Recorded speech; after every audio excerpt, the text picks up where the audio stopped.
اور طعام بھی تیار کیا گیا، معجزہ بھی ظاہر ہوا برکت طعام کا، اور اس کے بعد حضرت نے خطاب فرمایا۔ ایک دن خطاب کو نہیں سنا گیا، دوسرے دن خطاب کو نہیں سنا گیا، تیسرے دن خطاب کو سنا گیا، اور جب آپ نے فرمایا کہ کون ہے تم میں سے کہ جو آج میری تصدیق کرے اور میرا ساتھ دے، کوئی نہیں اٹھا۔ آپ حضرات کی سنی ہوئی بات ہے، لیکن یہ باتیں بار بار ذکر کرنے سے تعلق رکھتی ہیں۔ دو نکات اہم ہیں اس سیاق و سیاق۔ ایک تو یہ کہ تصدیق کرنے کے لیے، گواہی دینے کے لیے کون اٹھا؟ امیر المومنین علی ابن ابی طالب علیہ السلام۔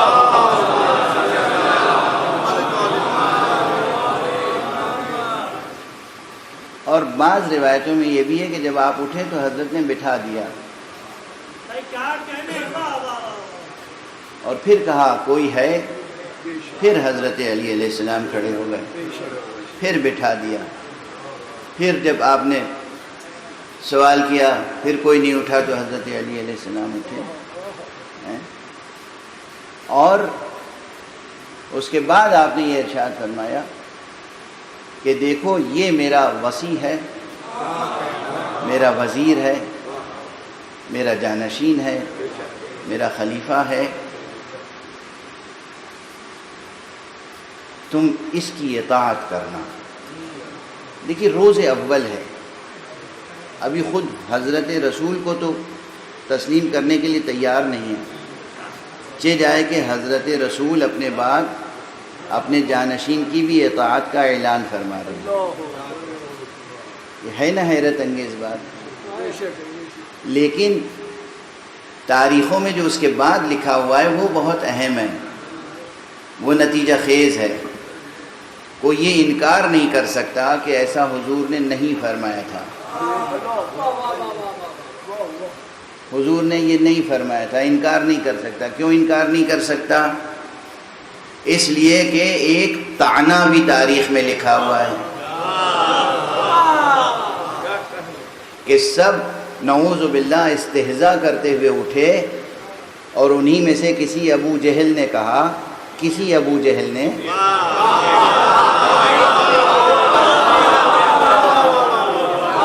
کیونکہ ابو جہل کی شخصیت الگ ہے، اسی میں سے کسی ابو جہل نے کہا کہ دیکھو ابو طالب، یعنی باپ ہے موجود، ابو طالب یہ تم اپنے بھتیجے کو دیکھو یہ تم کو تمہارے بیٹے کی اطاعت کا حکم دے رہا ہے۔ ایک جملہ، غدیر میں لفظ مولا کے مالی حاکم کے ہیں یا نہیں؟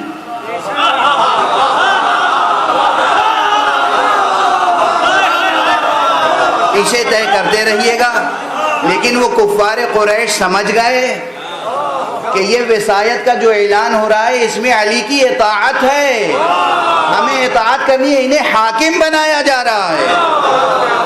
ایک صلوات پڑھ دیجئے محمد۔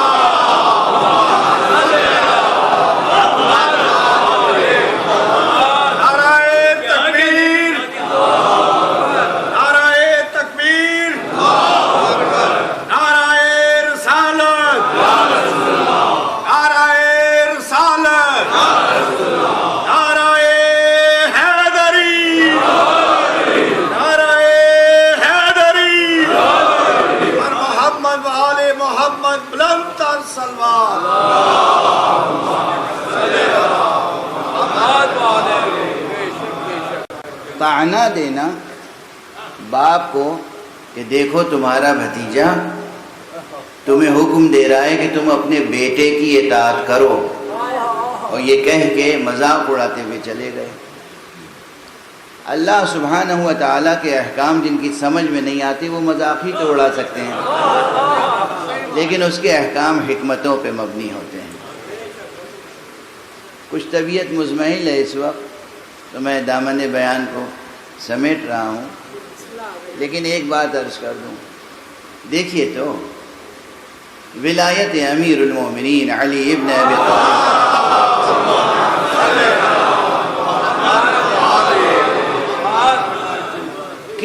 عظیم حقیقت ہے یہ کہ پیغمبر اکرم صلی اللہ علیہ وآلہ وسلم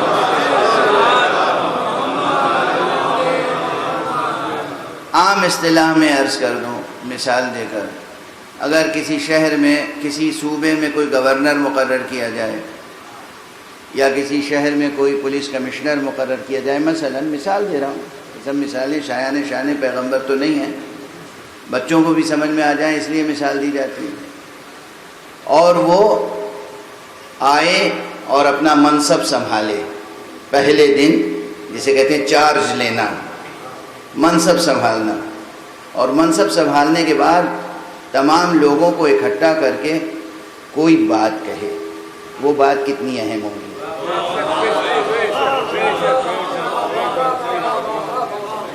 اور پھر وہ 10 سال 20 سال 30 سال 23 سال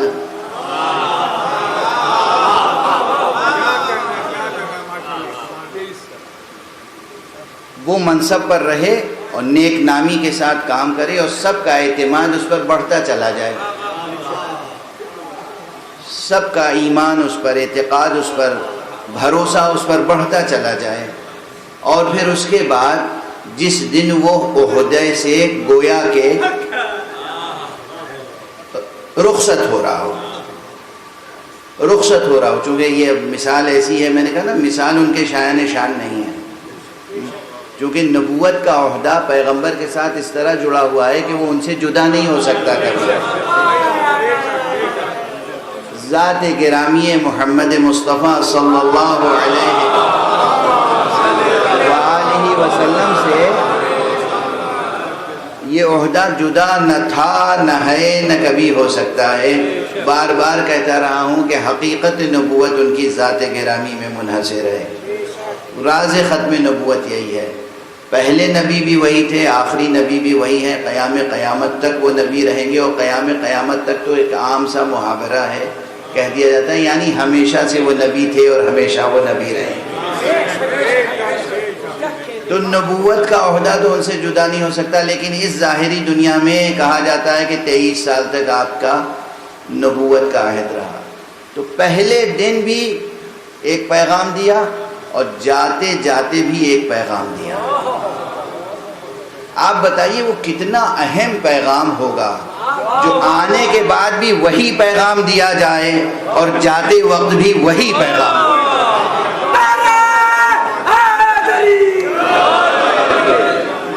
یعنی جب آپ نے نبوت کا اعلان کیا ہے، روز اول وحدانیت حق کا اعلان کیا، اپنی نبوت کا اعلان کیا، ساتھ میں ولایت علی ابن ابی طالب کا اعلان کر دیا۔ جب دنیا سے جا رہے ہیں آخری حج کرنے کے بعد، تو پھر مقام غدیر خم میں ٹھہر کر آپ نے فرمایا کہ انما انا بشر یوشک ان یاتینی رسول ربی فاجیب، دیکھو میں تو بشر ہوں، ممکن ہے کہ میرے پاس اللہ کی طرف سے پیغامبر آ جائے، یعنی فرشتہ ملک الموت آ جائے اور میں لبیک کہوں، تو پھر یاد رکھو کہ جس کا میں مولا ہوں، فمن کنت مولا فہذا علی المولا۔ میں نے عبارت کو مختصر کر کے فشردہ کر کے عرض کر دیا۔ جہاں سے گفتگو شروع ہوئی تھی وہی گفتگو ختم ہوئی۔ نبوت مصطفیٰ صلی اللہ علیہ وآلہ وسلم کا پہلا پیغام بھی ولایت علی تھا، آخری پیغام بھی ولایت علی۔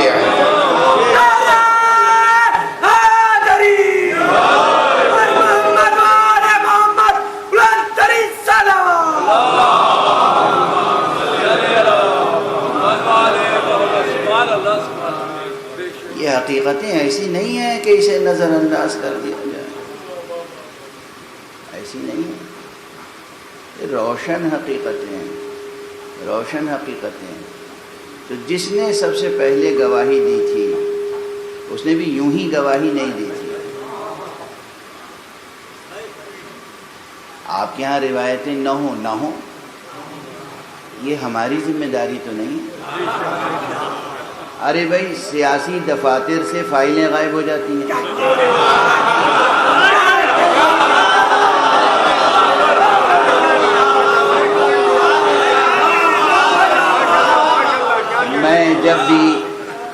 جسٹس جناب مقبول باقر جعفری صاحب کو دیکھتا ہوں، میرا اس قدر خون بڑھ جاتا ہے اور دل خوش ہوتا ہے کہ جس کی حد نہیں.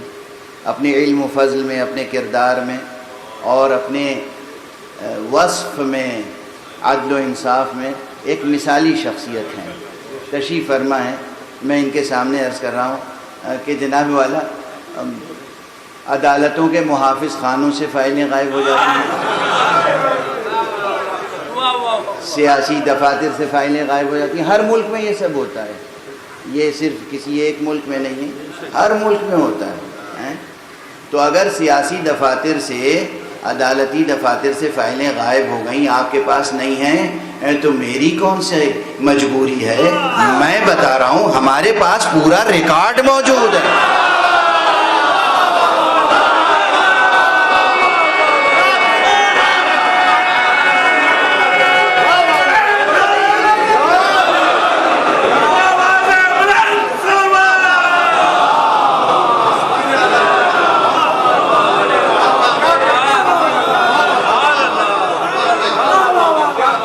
ہمارے پاس پورا ریکارڈ موجود.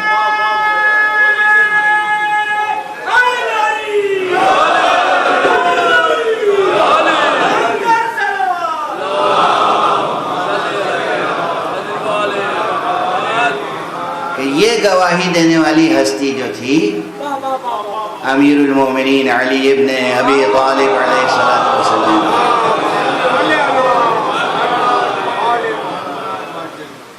اس کے بارے میں اس کی ولادت سے پہلے اس کے بابا کو علم تھا.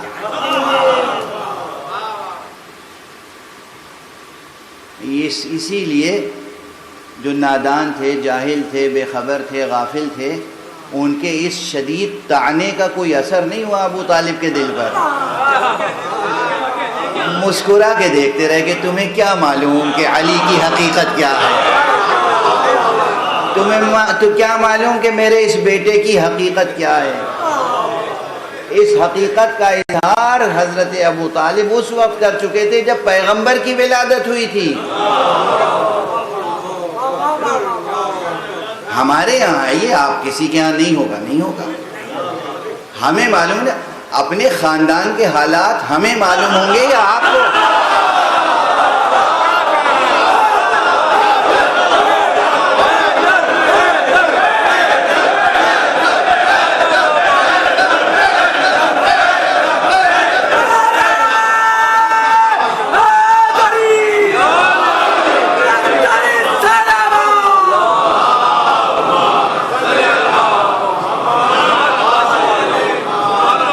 ہمارے گھر کی باتیں ہیں، ہمیں معلوم ہیں.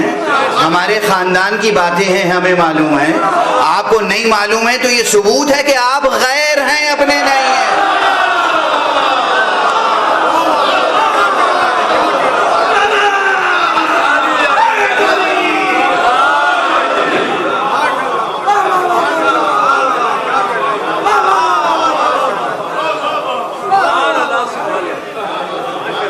تو ہمیں یہ معلوم ہے.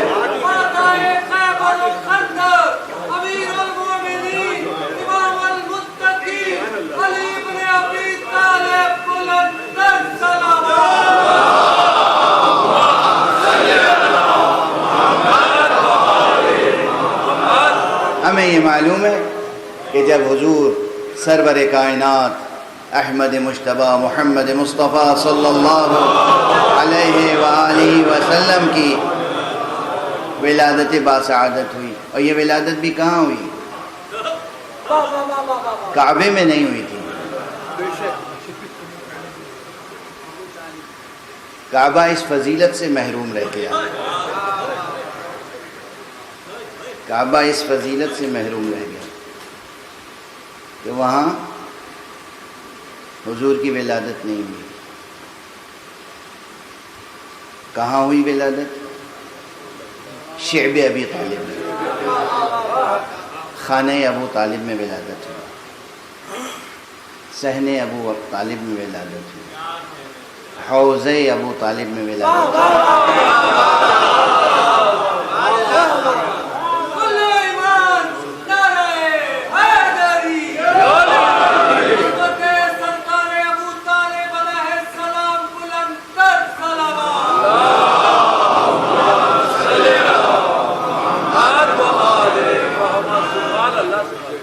اچھا کیوں ہوئی ولادت؟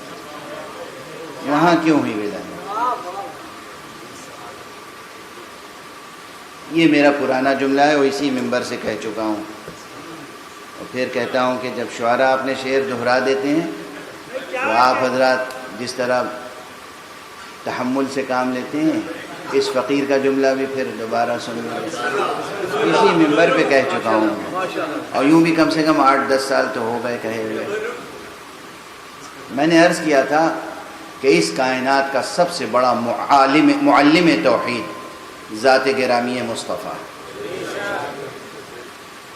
مشیت کو یہ منظور نہیں تھا کہ سب سے بڑا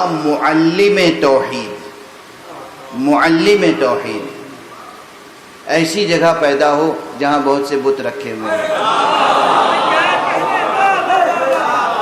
نظر ڈالی پورے مکے پر تو دیکھا کہ خود جو گھر میرے لیے خاص ہے اس میں بھی بتوں کا قبضہ ہے۔ کیا قوت و شجاعت ایمانی ابو طالب تھی، خدا کے گھر میں تو بت رکھے تھے، ابو طالب کا گھر بتوں سے خالی تھا۔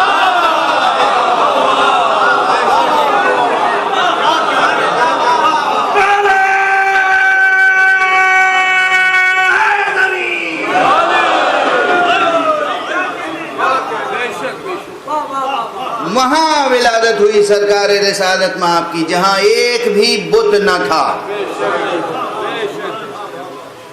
یہاں توحید کا ماحول تھا، پہلے سے توحید کا ماحول تھا، پہلے سے توحید کی تجلی تھی، پہلے سے میراث نبوت وہاں تھی، وہاں وصایت کا سلسلہ موجود تھا۔ اور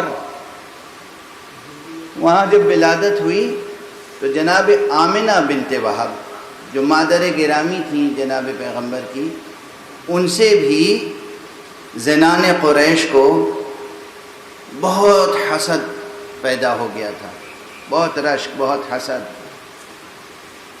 اس کا ایک پس منظر ہے، اب وقت بالکل گزر چکا ہے تو میں تفصیلات نہیں عرض کر سکتا، اور اس لیے کوئی مدد کے لیے نہیں آیا۔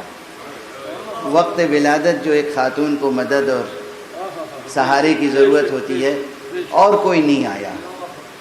جو خواتین آئیں وہ تھیں جو عالم میں انتخاب تھیں، اور وہ انتخاب الہی تھیں۔ کچھ انوار بہشت سے آئے اور کچھ انوار جو اس زمین پر تھے، میں ان انوار میں شمار کرتا ہوں جناب فاطمہ بنت اسد، جناب آمنہ بنت وہب کی مدد کے لیے کچھ بہشت سے آئیں، جناب حوا آئیں، جناب سارہ آئیں، جناب آسیہ آئیں، جناب مریم آئیں، حوریں آئیں، اور دنیا سے بظاہر جو شریک ہوا وہ جناب فاطمہ بنت اسد تھیں۔ اور جناب فاطمہ بنت اسد نے جب حضور کا نور ظاہر ہوا ہے اور وجود ظاہری میں آیا ہے، ولادت ہوئی ہے آپ کی، تو جناب ابو طالب کے پاس تشریف لائیں اور کہا کہ آج جو بچہ پیدا ہوا ہے غیر معمولی بچہ ہے۔ کہا کیا دیکھا تم نے؟ اب ولادت ہوتے ہی ایسا نور ساطع ہوا، ایسی روشنی ہوئی کہ مجھے بصرہ تک کے قلعے اور قصور نظر آ رہے تھے، کہاں مکہ کہاں بصرہ، دور دراز کی چیزیں نظر آ رہی تھیں۔ جناب ابو طالب نے مسکرا کے جو کہا ہے اس وقت، کہا فاطمہ یہ پیدا ہونے والا بچہ نبی خاتم ہے، اور تمہیں بشارت ہو کہ 30 سال کے بعد تمہاری آغوش میں، تمہاری کوکھ سے وہ بچہ پیدا ہوگا جو اس کا وصی ہوگا، وزیر ہوگا، خلیفہ ہوگا، جانشین ہوگا۔ ابو طالب کو تو معلوم تھا کہ ان کا لال کیا ہوگا۔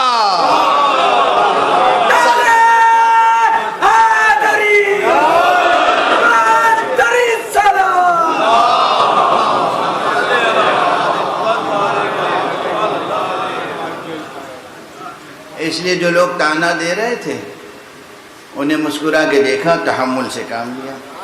عالم ہی کے پاس تحمل ہوتا ہے، جاہل کے پاس نہیں ہوتا۔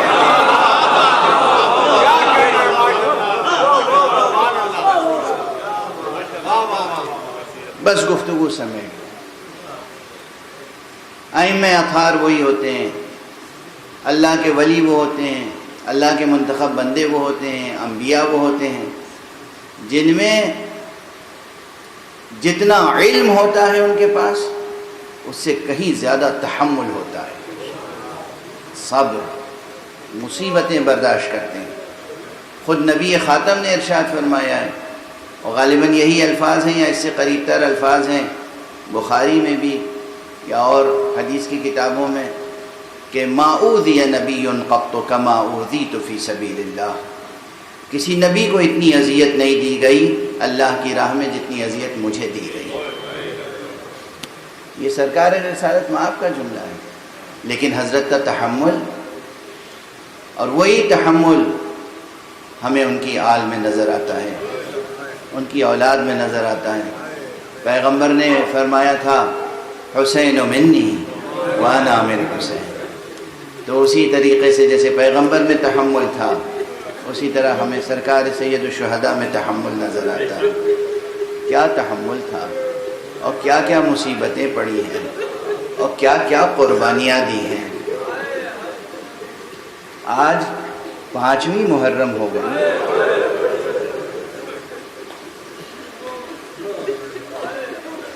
کس جذبے سے، کس جوش سے محرم کا انتظار تھا.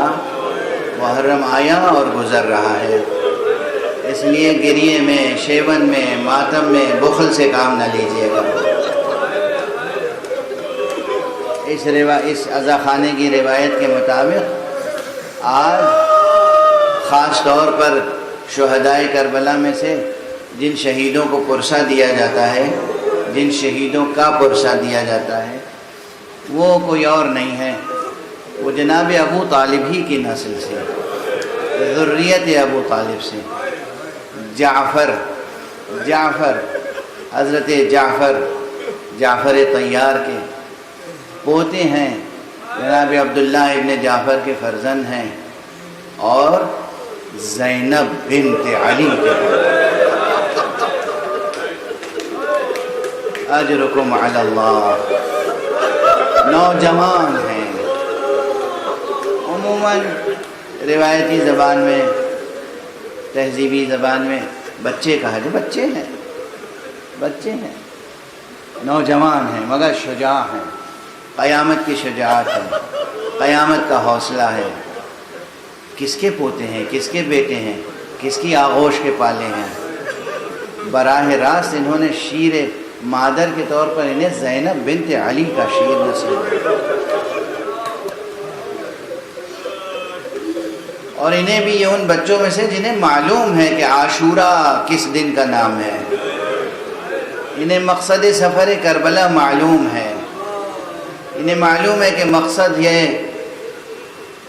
توحید حق صمدی کی حفاظت، مقصد ہے مقام ختم نبوت کی حفاظت، مقصد ہے قرآن کی حفاظت، مقصد ہے اسلام کی حفاظت، مقصد ہے شریعت کی حفاظت. اور اس مقصد کے لیے ہمیں قربانیاں پیش کرنی ہیں. انہیں معلوم ہے. لیکن پھر بھی جسے کہتے ہیں نا، قرآن مجید نے کہا ہے کہ تواصو، یہ تواصی جو ہے ایک دوسرے سے یاد دہانی، ایک دوسرے کو حق اور صبر کی یاد دہانی. تو وہی مظاہرہ تھا کہ شب بھر شب عاشور جناب زینب بچوں کو یاد دلاتی رہیں، بیٹا یاد ہے نا، کل جو صبح نمودار ہوگی وہ صبح عاشورہ ہے. یہ جو لشکر، یہ جو جمع غفیر ہے، یہ جو لشکر آیا ہے، یہ لشکر تمہارے ماموں حسین ابن علی کو شہید کرنے کے لیے آیا ہے. دیکھو، جب تک جان میں جان رہے فرزند پیغمبر پر کوئی آنچ نہ آنے پائے.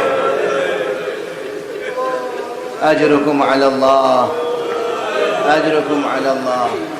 دونوں بچوں کی اپنی اپنی خصوصیتیں تھیں. اون و محمد صبح سے آمادہ تھے، تیار تھے.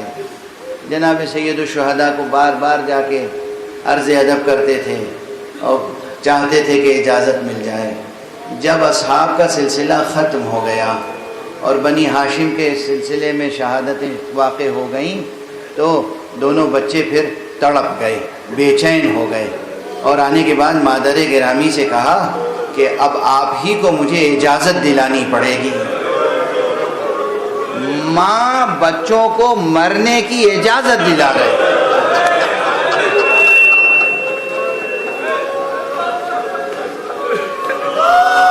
بیوی زینب اٹھیں، سرکار سید الشہداء کے پاس آئیں، بھیا سب کی قربانیاں قبول ہو رہی ہیں، میرا کیا قصور ہے؟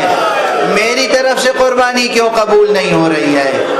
آقا کی آنکھوں میں آنسو آ گئے، بھانجوں کو کلیجے سے لگایا، رخصت فرمایا، اجازت دی۔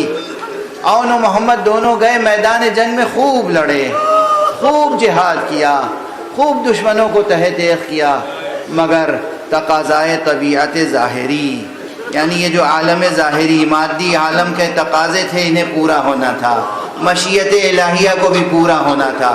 دشمنوں نے حلقہ بنا کے جناب زینب کے چاند کو اپنے حلقے میں لے لیا، اور اس کے بعد بس ایک آواز آئی، یا ابن رسول اللہ علیک منی السلام، یا ابا عبداللہ علیک منی السلام، اے فرزند رسول آپ پر ہماری طرف سے آخری سلام ہو۔ جناب زینب کے لال شہید ہو گئے، آقا حضرت حسین علیہ السلام تشریف لے گئے میدان میں، لاشوں کو اٹھایا، خیمہ گاہ میں لے کر آئے۔ دستور یہ تھا جب بھی کوئی لاشا آتا تھا جناب زینب استقبال کرتی تھیں، مگر جب بیٹوں کے لاشیں آئے زینب نظر نہیں آئیں۔ جناب سید الشہداء کو پوچھنا پڑا، ارے زینب کہاں ہیں؟ انہیں والوں نے کہا کہ وہ سجدہ شکر ادا فرما رہی ہیں، زینب سجدہ شکر ادا فرما رہی ہیں، پروردگار تیرا شکر ہے، میری قربانی قبول۔